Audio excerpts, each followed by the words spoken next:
Bonjour. Tout le monde peut trouver l'utilité intrinsèque d'un objet, mais seul un mathématicien accompli peut découvrir son utilité maximale. Nous allons donc bien évidemment parler de l'optimisation. Par exemple, quelles doivent être les dimensions d'une boîte de conserve d'une certaine contenance pour qu'elle ait une surface de métal minimale? Nous allons commencer par poser les contraintes du problème. La forme d'une boîte de conserve est particulière. C'est un cylindre. Son volume et son aire ne sont donc pas anodins. On va commencer par son volume qui vaut l'aire de la base fois la hauteur. La base est un disque de rayon R, donc son aire vaut πr². Et la hauteur, c'est h. Donc le volume V est égal à πr² multiplié par h.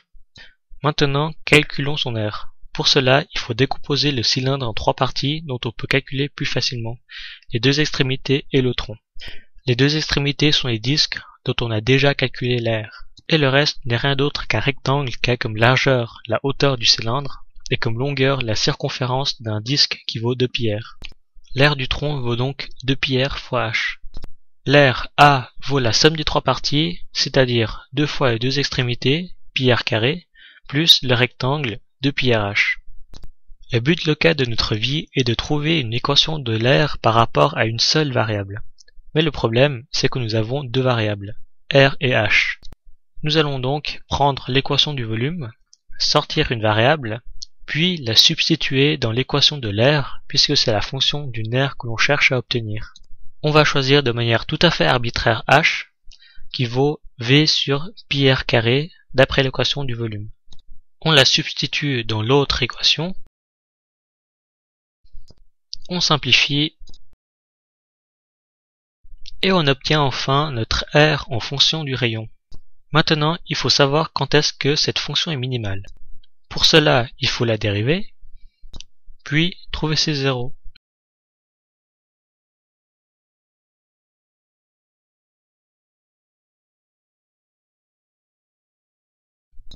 Bon, maintenant, pour pouvoir continuer, on a besoin de connaître le volume. On imagine que dans la donnée, il est dit que le volume vaut 16 pieds. Vous vous dites peut-être que j'aurais pu utiliser cette information beaucoup plus tôt. Certes, mais une résolution littérale, c'est-à-dire avec des variables, est beaucoup plus propre au niveau de l'écriture qu'une résolution numérique.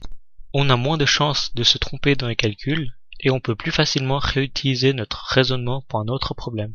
Bref, notre rayon vaut donc 2. Il faut maintenant vérifier que c'est bel et bien un minima. Pour cela, diverses méthodes existent et nous allons utiliser celle de la dérivée seconde qui doit être positive en 2.